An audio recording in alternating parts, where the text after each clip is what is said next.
Bienvenue au vignoble Maxime Pinard. Nous allons donc vous parler et vous présenter nos 3 pinots.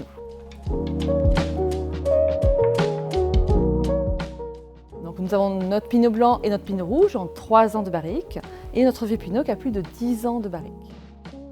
Le pinot, c'est un mélange de jus de raisin et de cognac.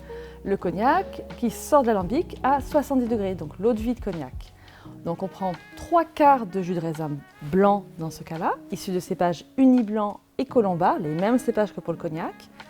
Et là, bien sûr, de couleur rouge, donc c'est des cépages rouges qui sont le Merlot et Cabernet Sauvignon, auquel on rajoute donc cette eau de vie de cognac qui fait 70 degrés.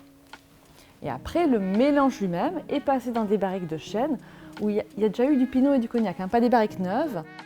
L'avantage, c'est d'apporter de la rondeur du fruit au pinot, puisque si des barriques neuves apporteraient du boisé, la dureté au produit, qui doit être au contraire un produit de plaisir, un produit fruité et légèrement alcoolisé. Un jeune pinot, on peut faire du 10 mois de barrique si on veut. Le fait de faire du 3 ans en barrique, chez nous, c'est l'harmonie entre le sucre, l'alcool et le fruit. Mais bien sûr, il y a une différence entre les produits, c'est pas juste la couleur. C'est vraiment dans le blanc, nous avons plutôt des arômes de fruits jaunes, une petite pointe de miel aussi qui ressort. On a les arômes de cognac aussi présents, pas sa force. Dans le rouge, on va plus faire être des arômes de griotte, cerise, chez nous, c'est vraiment bien marqué. Et le vieux, on va avoir une harmonie entre ces 3 éléments, sucre, alcool et fruits, et une création d'arômes de rancio, un côté fruit confit qui ressort et qui ira très bien sur tout ce qui est foie gras, pâtisserie fine.